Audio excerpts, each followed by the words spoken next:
गई तो मुझे किचन में मेरी माँ नहीं दिखी। मैंने अपनी माँ को आवाज दी। तभी अचानक माँ अपने कमरे से बाहर आ गई और वो थोड़ी डरी हुई थी। माँ की साड़ी इधर उधर हुई थी। मैंने उनसे पूछा कि क्या हुआ माँ, तुम इतनी डरी हुई क्यों हो? तभी माँ ने कहा, कुछ नहीं, मैं तो बस अपने कमरे में कपड़े की अलमारी ठीक कर रही थी और तुमने जोर से आवाज लगाई तो मैं जल्दी से बाहर आ गई। आते समय मेरा पैर मेरी साड़ी पर पड़ गया और साड़ी भी उतर गई। तुम्हारी तेज आवाज सुनकर मैं बिना साड़ी पहने ही उसे लपेटकर बाहर आ गई। अब बताओ क्या हुआ है? कुछ नहीं, मैंने तुम्हें देखा नहीं तो तुम्हें जोर से आवाज दी, तू पागल लड़की है। ऐसा कहते ही माँ अपने कमरे में वापस चली गई। मैं उसके पीछे पीछे चली गई। तभी मैंने देखा कि माँ के कमरे की खिड़की खुली हुई थी। मैं माँ के पास जाकर उनके कमरे में बैठ गई। तभी मैंने उसके बिस्तर पर पुरुषों की घड़ी पड़ी देखी।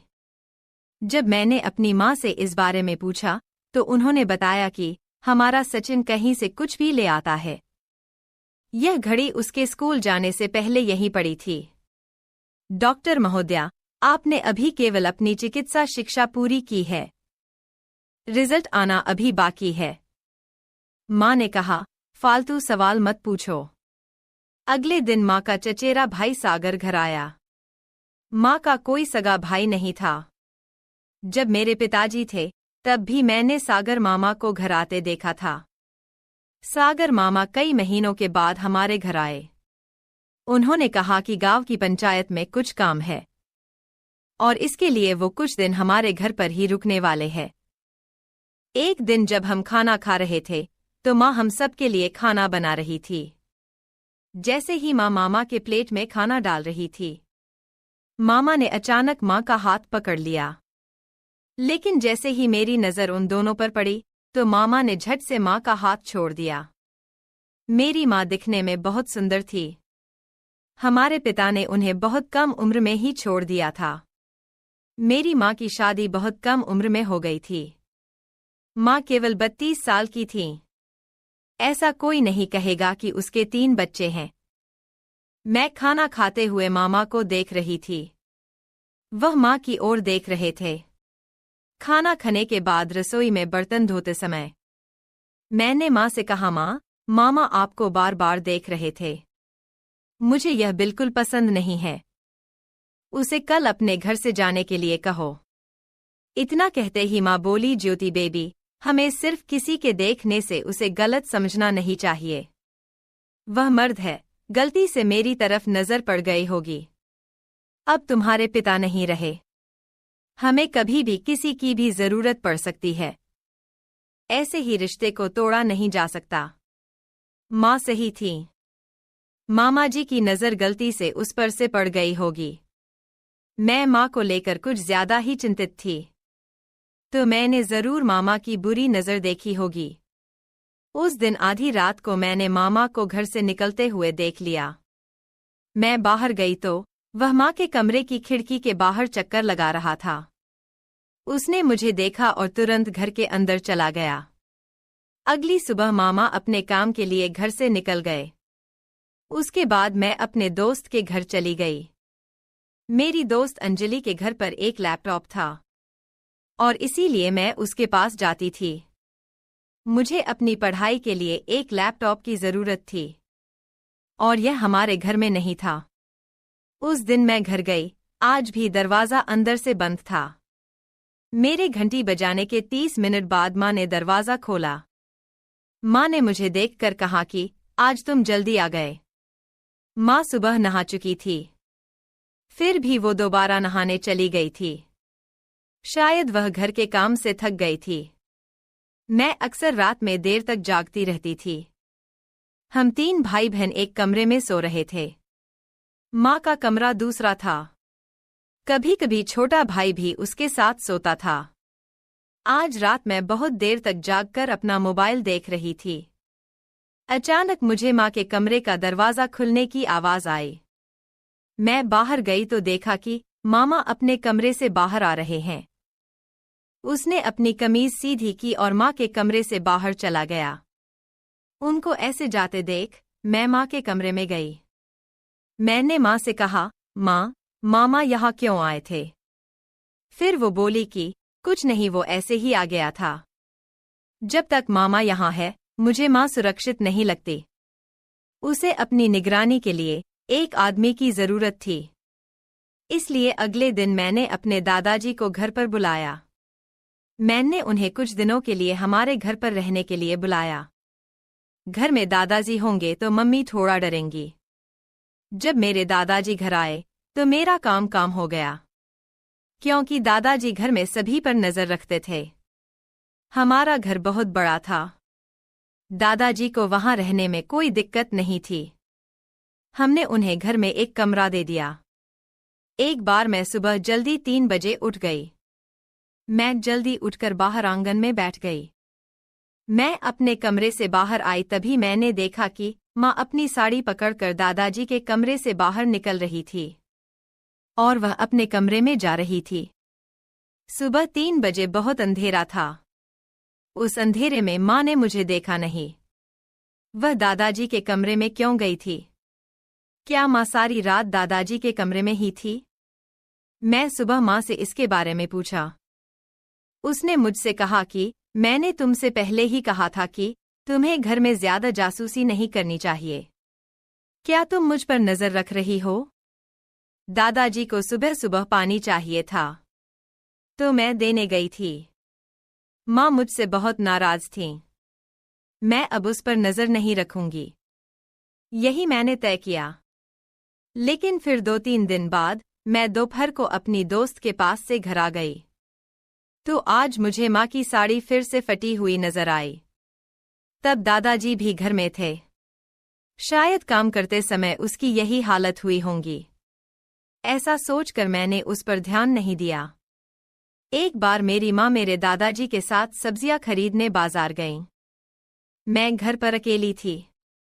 मैं अपनी माँ की साड़ी में फोटो लेना चाहती थी तो मैं अपनी माँ के कमरे में चली गई और माँ की साड़ियां ढूंढने लगी। साड़ियां ढूंढते समय मुझे एक फाइल मिली। वह फाइल अस्पताल की थी। मैंने फाइल खोली और उसका नाम पढ़ा। वह नाम पढ़कर मैं चौंक गई, क्योंकि उसमें गर्भवती महिला की जगह मेरी माँ का नाम था। मेरे पिताजी का 1 साल पहले निधन हो गया था। मेरी माँ फिर से गर्भवती थी। यह बात मुझे बिल्कुल समझ नहीं आई। मैंने उस कागज को दोबारा उसी जगह रख दिया। जब से मामा घर आए थे मैं उन्हें मामा के कमरे में छिपकर जाते देखा करती थी। मैंने सोचा कि माँ के बच्चे का पिता शायद मामा ही होगा, लेकिन मेरे पास इसका कोई सबूत नहीं था। इसलिए मैंने माँ से कुछ नहीं पूछा। उस रात मैं मामा के कमरे में चली गई, उनसे बातचीत करते हुए। मैंने खेल खेल में उसके बालों में अपना हाथ फिराया। मुझे उनके 2/3 बाल मिले। वह बाल लेकर मैं अपने कमरे में चली गई जब मेरी माँ कमरे में थी। फिर मैंने उसकी कंघी से कुछ बाल निकले। मैंने इसे अपने एक दोस्त को दे दिया। दोस्त के पति एक डॉक्टर थे। मैं उन बालों का परीक्षण करके यह दिखाना चाहती थी कि मामा ही माँ के बच्चे का पिता है।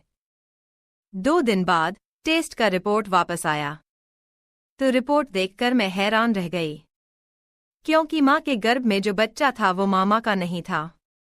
मेरी माँ मुझे कुछ छुपा रही थी।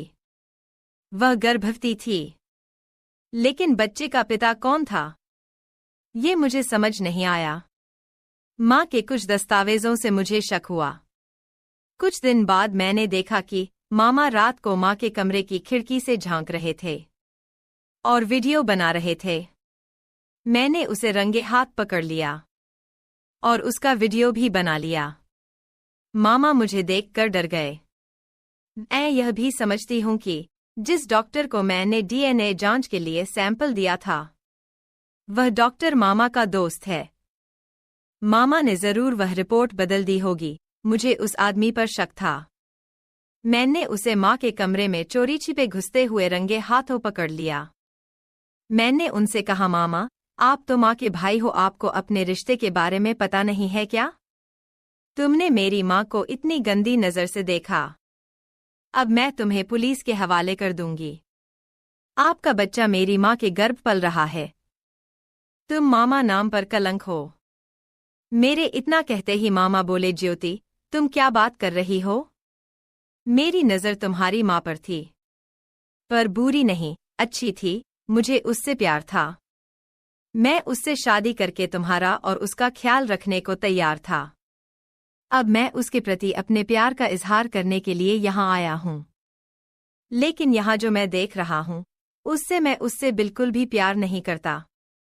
पिछले कुछ दिनों से मैं जो देख रहा हूँ, शायद वह अब भी तुम्हारी आंखों से छिपा हुआ है। फिर मामा ने अपना मोबाइल मेरे हाथ में दे दिया। उसने मुझे वह वीडियो दिखाया जो उसने माँ के कमरे में घुसकर बनाया था। वो वीडियो देखकर मेरी आंखें खुली रह गईं। मेरी माँ और दादाजी, उन दोनों के बीच एक अनचाहा रिश्ता था। और यह सब मुझे उस वीडियो को देखने के बाद पता चला। वो सब देखकर मैं दंग रह गई। लेकिन मामा ने अगले दिन यह खबर पूरे गांव में फैला दी। जब दूसरे रिश्तेदारों को उनके नए रिश्ते के बारे में पता चला, तो उन्हें माँ और दादा की शादी मंजूर नहीं थी। जब मुझे सब समझ आ गया तो मैंने बहुत गुस्से में अपनी माँ से कहा कि उसने मेरा भरोसा तोड़ा है। मैं उसे कभी माफ नहीं करूंगी। माँ, तुम दादाजी से शादी के बारे में कैसे सोच सकती हो? मैंने उससे यह पूछा। माँ ने कहा कि तुम्हारे पापा के जाने के बाद मैं बहुत अकेली हो गई थी। मुझे 3 बच्चों की देखभाल करनी थी। उस वक्त दादाजी ने मेरी बहुत मदद की। तुम्हारे पापा की 15,000 पेंशन से मैं घर का खर्च चलती हूँ। कई बार दादाजी ने तुम्हारी शिक्षा के लिए पैसे भेजे हैं। यह सहयोग मुझे मेरे रिश्तेदारों से नहीं मिला। तुम्हारे पिता के जाने के बाद मुझे इसी एक आदमी ने सहारा दिया। हम दोनों एक दूसरे से प्यार करते हैं। माँ किसी की बात सुनने को तैयार नहीं थी। दादाजी उससे प्रेम करते थे। वह एक पिता के रूप में हम 3 भाई बहनों की देखभाल करने के लिए तैयार थे। वह इतने भी बूढ़े नहीं थे। मेरी माँ और दादाजी ने बाद में शादी कर ली और साथ रहने लगे। माँ के गर्भ में पल रहा बच्चा दादाजी का था। यानी मेरे दादाजी मेरे पिता बन गए। पहले तो मुझे इस बात पर गुस्सा आता था, लेकिन बाद में मैं उनके साथ अपने पिता की तरह रहने लगी। मेरे असली पिता के निधन के बाद माँ बहुत दुखी हुई थी, लेकिन अब वह बेहद खुश हैं। और हम सब बहुत खुश हैं। दोस्तों, प्यार की उम्र, रंग या रूप से कोई लेना देना नहीं होता। यह सच है। एक दिन भाभी कमरे में अकेली बैठी थी। सागर उनके सामने आया और बोला, भाभी क्या आप मुझे शादी के बाद के बारे में सिखा सकती हैं? यह सुनते ही भाभी बहुत डर गई। उसने सागर की ओर देखा। वह अब समझ गई कि सागर उससे क्या चाहता है। वह सागर से कहती है कि वह उसकी भाभी है और ऐसा कुछ नहीं हो सकता। सागर सुनने के मूड में नहीं था। सागर ने भाभी को गले लगा लिया और बोला, भाभी, मुझे नहीं पता कि शादी के बाद रात को क्या करना है। आप मेरा मार्गदर्शन करें। भाभी का चेहरा सफेद पड़ गया। उन्होंने सागर को धक्का दिया और बोली, सागर, तुम क्या बात कर रहे हो? क्या तुम पागल हो? मैं तुम्हारी भाभी हूँ। फिर सागर चुपचाप बैठ गया और भाभी का हाथ पकड़कर बोला, भाभी, प्लीज मेरी बात समझो। आपके अलावा मुझे ये बात कोई नहीं सिखा सकता। भाभी ने सोचा कि अब उन्हें इस स्थिति से निकलने के लिए कुछ करना चाहिए। उसने सागर से कहा, मैं तुम्हारे लिए कुछ नहीं कर सकती। मैं तुम्हारी भाभी हूँ। और वह जानती थी कि उन दोनों के बीच कुछ नहीं हो सकता। लेकिन सागर मानने के मूड में नहीं था। उसने बार बार भाभी से अनुरोध किया। भाभी ने खुद को संभाला और बोली, सागर, मैं तैयार हूँ लेकिन। नमस्कार दोस्तों। सागर को अपनी भाभी के प्रति कुछ अनोखा आकर्षण महसूस हुआ। उसकी सुंदरता उसके लिए अद्वितीय थी। उसके काले, रेशमी बाल, भावपूर्ण आंखें और उसकी मखमली त्वचा उसका दिल जीत लेती थी। भाभी ने भी सागर से अलग रिश्ता बना रखा था। वह हमेशा उसे अपने करीब महसूस करती थी और उसका व्यवहार बहुत प्रेमपूर्ण और स्नेहपूर्ण था। सागर की नज़र लगातार उस पर टिकी रहती थी। एक बार घर में सिर्फ सागर और उसकी भाभी ही थे। बाकी सभी रिश्तेदार एक शादी समारोह में बाहर गए हुए थे। उस सुकून भरे पल में सागर को उसके साथ एक अलग भावनात्मक रिश्ता बनता हुआ महसूस होने लगा। दोपहर के भोजन के बाद भाभी आराम करने के लिए लेट गई। सागर उनके कमरे में गया और धीरे से उन्हें उठाया और पूछा, भाभी, क्या आप थक गए हैं? भाभी बोली, हाँ, थोड़ा थक गई हूँ। भाभी ने आंखें खोली और पूछा, सागर, तुम क्या कर रहे हो? कुछ नहीं भाभी, बस आपसे मिलने आया हूँ। सागर भाभी के पास बैठ गया और धीरे से भाभी का हाथ छूने लगा। उसने उसे नहीं रोका। सागर ने सोचा, शायद भाभी के मन में भी कुछ है। सागर का अपनी भाभी के प्रति नजरिया अब बिल्कुल बदल चुका था। वह अब उसके लिए भाभी तो नहीं रही थी, लेकिन उसके मन में एक नई भावना उभर रही थी। इसी समय सागर का गन्ना हलचल करने लगा। उसके मन में एक उलझन थी। एक तरफ उसकी शादी तय हुई थी, तो दूसरी तरफ भाभी के लिए उसकी भावनाएं उसके मन में बवंडर मचा रही थीं। शादी की तिथि धीरे धीरे निकट आ रही थी। हर तरफ खुशी थी, लेकिन सागर एक अलग ही दुनिया में खोया हुआ था। रात को वह उठता और खिड़की से बाहर देखता रहता। उसके मन में कई सवाल थे और वह अपनी भावनाओं का जवाब ढूंढने में असमंजस में था। उसे समझ नहीं आ रहा था कि अब क्या करे। एक दिन भाभी कमरे में अकेली बैठी थी। सागर उनके सामने आया और बोला, भाभी, क्या आप मुझे शादी के बाद के बारे में सिखा सकती हैं? भाभी बहुत डर गई और उसने सागर की ओर देखा। वह समझ गई कि सागर उससे क्या उम्मीद करता है। उसने सागर से कहा कि वह उसकी भाभी है और ऐसा कुछ नहीं हो सकता। सागर सुनने के मूड में नहीं था। सागर ने भाभी को गले लगा लिया और बोला, भाभी, मुझे नहीं पता कि शादी के बाद रात को क्या करना है। आप मेरा मार्गदर्शन करें। भाभी का चेहरा बदल गया। उसने सागर को धक्का दिया और बोली, सागर, तुम क्या बात कर रहे हो? क्या तुम पागल हो? मैं तुम्हारी भाभी हूँ। फिर सागर चुपचाप बैठ गया और भाभी का हाथ पकड़कर बोला, भाभी, प्लीज मेरी बात समझो। आपके अलावा मुझे ये बात कोई नहीं सिखा सकता। भाभी ने सोचा कि अब उन्हें इस स्थिति से निकलने के लिए कुछ करना चाहिए। उसने सागर से कहा, मैं तुम्हारे लिए कुछ नहीं कर सकती। वह जानती थी कि वह उसकी भाभी है और उन दोनों के बीच कुछ नहीं हो सकता। लेकिन सागर मानने के मूड में नहीं था। उसने बार बार भाभी से अनुरोध किया। भाभी ने खुद को संभाला और कहा, सागर, मैं तैयार हूँ। भाभी ने सागर की आंखों में आंखें डालकर उसकी तरफ देखा। उसने गहरी सांस ली और बोली, सागर, मैं तुम्हारे मन की बात समझती हूँ और मैं तुम्हें ये सब सिखाने के लिए तैयार हूँ। लेकिन रात को खाना खाने के बाद मैं तुम्हें सिखाऊंगी। तुम्हें अभी बहुत कुछ सीखना है। यह सुनकर सागर बहुत खुश हुआ। उसने भाभी को गले लगा लिया और बोला, भाभी, आप बहुत अच्छी हो। भाभी ने सागर को तो शांत कर दिया, लेकिन उनका लाल ब्लाउज, पीली साड़ी और काला रंग उनकी सुंदरता में एक अनोखा आकर्षण ला देता था। उसकी गोरी त्वचा और काली आंखें सागर को उसकी ओर आकर्षित करती थीं। रात को भाभी सागर के कमरे में आई। उन्होंने सागर को बिस्तर पर लेटा दिया।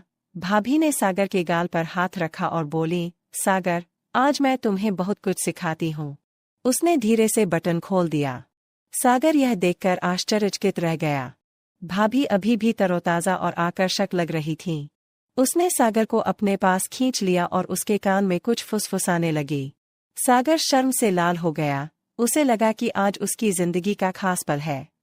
सागर ने जेब से एक गोली निकली और खा ली। अब वह स्पष्ट रूप से जानता था कि उसे क्या करना है। सागर ने गोली खा ली और उसकी भाभी ने उसे सब कुछ सिखा दिया। लेकिन गोली का असर बढ़ने से उसके शरीर में एक अलग ही ऊर्जा पैदा हो गई। उसकी आंखों में एक विशेष चमक थी। सागर ने भाभी की तरफ देखा और उनकी तरफ बढ़ने लगा। भाभी घबरा गई। उसने सागर को रोकने की कोशिश की, लेकिन उसने कुछ नहीं सुना। उसकी ताकत बढ़ गई और वह अपनी भाभी के काफी करीब आ गया। सागर ने उसमें प्रवेश किया। भाभी को बहुत दर्द हुआ। वो चिल्लाई, लेकिन सागर नहीं रुका। उसने अपने कार्य पर ध्यान केंद्रित किया और उसकी भाभी ने उससे विनती की, लेकिन कोई फायदा नहीं हुआ। आखिरकार सागर के शरीर की ऊर्जा खत्म हो गई और वह थककर अपनी भाभी पर गिर पड़ा। उसके चेहरे पर संतुष्टि का रंग था। भाभी ने ये सब देखा तो उसकी आंखों में आंसू आ गए। कुछ देर बाद सागर को होश आ गया। उसने इधर उधर देखा तो उसकी भाभी उसके बगल में सो रही थी। वह अपने किए पर शर्मिंदा था। उसे एहसास हुआ कि उसने क्या किया है। सागर उठ बैठा और भाभी को जगाया। सागर ने उसे गले लगाया और माफी मांगी। भाभी ने उसे माफ कर दिया और कहा कि उसका ऐसा करना ठीक नहीं है। फिर वे दोनों अपने अपने कमरे में चले गए। दोस्तों, अगर आपको यह कहानी पसंद आए तो लाइक करें और चैनल को सब्सक्राइब करना ना भूलें। मिलते हैं अगले ऐसे ही वीडियो में, तब तक के लिए आप सभी का बहुत बहुत धन्यवाद। समझता था, लेकिन जब मैंने उसे एक रात 12 बजे उसके रूम में जो करते देखा, उसके बाद मेरा उसे देखने का नजरिया पूरी तरह बदल गया था। क्योंकि वो अपनी उंगली से, मेरा नाम प्रेम है, मेरी उम्र 24 साल है और मेरी एक छोटी बहन है जिसका नाम अर्पिता है। अर्पिता बेहद सुंदर है और बिल्कुल जानवी कपूर जैसी दिखती है। वो सिर्फ 21 साल की है। ये कहानी उस पल की है जब मुझे पता चला कि मेरी वो मासूम बहन अब बड़ी हो गई है। ये बात है 1 साल पहले की, जब मैंने उसके फ़ोन में कुछ ऐसा देखा जिसने मुझे अंदर तक हिला दिया। जिस बहन को मैं हमेशा मासूम समझता था, उसके बारे में वो सच जानकर मुझे यकीन नहीं हुआ। ये कहानी उसी पल से शुरू होती है जब मैंने अपनी बहन के बारे में वो राज जाना जिसने हमारी जिंदगी बदल कर रख दी। गर्मी की रात थी, हवा जैसे थम सी गई थी और मेरे कमरे में पड़े बिस्तर पर सोने में भी मुश्किल हो रही थी।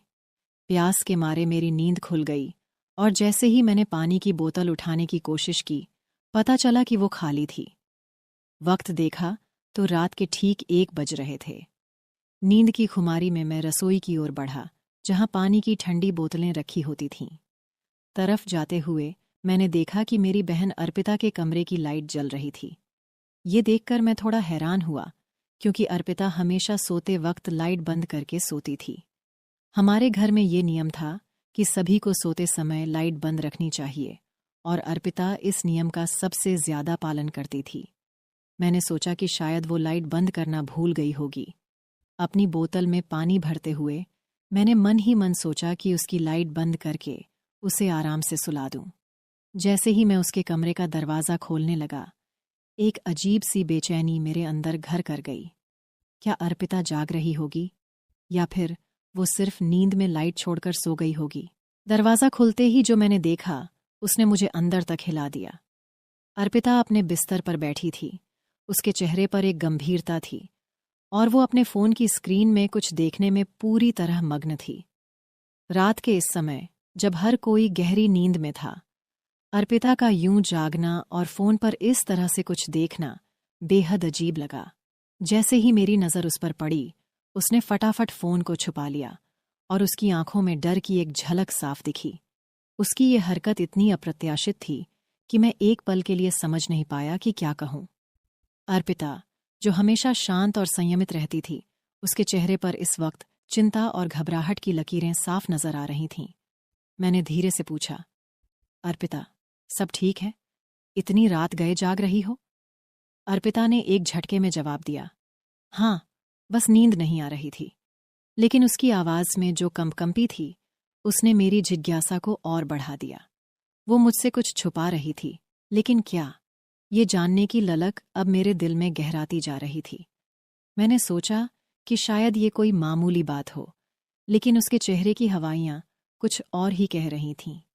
इस रात की शुरुआत ने मेरे मन में कई सवाल खड़े कर दिए थे। अर्पिता के इस रहस्यमयी व्यवहार का राज क्या था? क्या वो किसी परेशानी में थी या फिर वो कुछ ऐसा कर रही थी जिसे वो मुझसे या परिवार से छुपाना चाहती थी?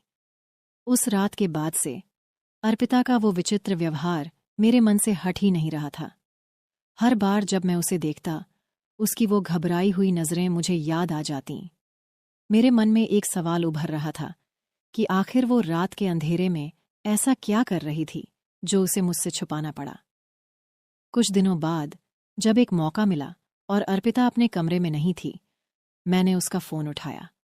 मेरा इरादा सिर्फ ये जानने का था कि आखिर वो किस चीज़ से परेशान है। कहीं उसे कोई परेशानी तो नहीं? कहीं कोई उसे तंग तो नहीं कर रहा? मेरा दिल इस बात को जानने के लिए बेचैन था। फ़ोन का लॉक कोड मुझे पहले से ही पता था, इसलिए उसे खोलने में कोई दिक्कत नहीं हुई। जब मैंने उसकी फ़ोन की गैलरी, मैसेज और ऐप्स देखे तो कुछ खास हाथ नहीं लगा।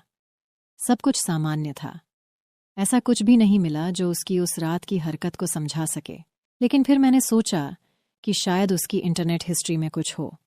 जब मैंने उसके क्रोम ब्राउज़र की हिस्ट्री चेक की तो जो कुछ मैंने देखा उसने मुझे हिलाकर रख दिया। मेरी 17 साल की प्यारी बहन, जो हमेशा मासूम और शांत दिखती थी, उसकी ब्राउज़र हिस्ट्री ने कुछ और ही कहानी बताई। वो चीज़ें जो उसने सर्च की थीं और जो वीडियो उसने देखी थीं, वो उसकी उम्र के लिए बिल्कुल भी उपयुक्त नहीं थीं। मैंने सोचा कि कहीं मैंने कुछ गलत देख तो नहीं लिया, लेकिन बार बार देखने पर भी वही परिणाम मिला। उसने कुछ ऐसे विषयों को सर्च किया था जिन्हें जानने की उसकी उम्र नहीं थी। मेरे दिल में एक अजीब सी घबराहट होने लगी। क्या मेरी बहन किसी गलत संगत में पड़ गई है, या फिर उसे किसी ने ऐसा करने के लिए मजबूर किया है? उसके ये ऑनलाइन गतिविधियां उसके मन में कौन से सवाल उठा रही हैं? उसकी ये हिस्ट्री देखकर मैं समझ नहीं पा रहा था कि इस बारे में क्या सोचूं और क्या करूं। मैंने फ़ोन को वापस उसकी जगह रख दिया, लेकिन मेरा मन शांत नहीं था। मैंने फैसला किया कि अब मुझे इस बारे में गहराई से सोचना होगा। ये सवाल कि आखिर मेरी बहन ने क्यों और कैसे ये सब सर्च किया, मेरे दिमाग में घूमता रहा। अब ये रहस्य और गहराता जा रहा था। जब मैंने अर्पिता की ब्राउज़र हिस्ट्री देखी थी, तब से ही मेरे मन में एक अजीब सी बेचैनी थी। मेरी मासूम बहन को ऐसी चीज़ों में क्यों और कैसे रुचि हुई? ये सवाल मुझे सोने नहीं दे रहा था। मुझे पता था कि इस रहस्य का कोई गहरा कारण है, जिसे समझना ज़रूरी है। मैंने अर्पिता के व्यवहार पर ध्यान देना शुरू किया और उसकी बातों में एक बदलाव देखा। वो अक्सर अपनी एक ख़ास सहेली के बारे में बात करती थी, जिसे मैं पहले कभी नहीं जानती थी। उसका नाम सुनकर ही मेरे दिल में एक अजीब सी आशंका होने लगी। मैंने सोचा कि हो न हो, अर्पिता की इस नई आदत के पीछे उसी का हाथ है। एक दिन मैंने अर्पिता से उसकी उस सहेली के बारे में सीधे बात करने का फैसला किया।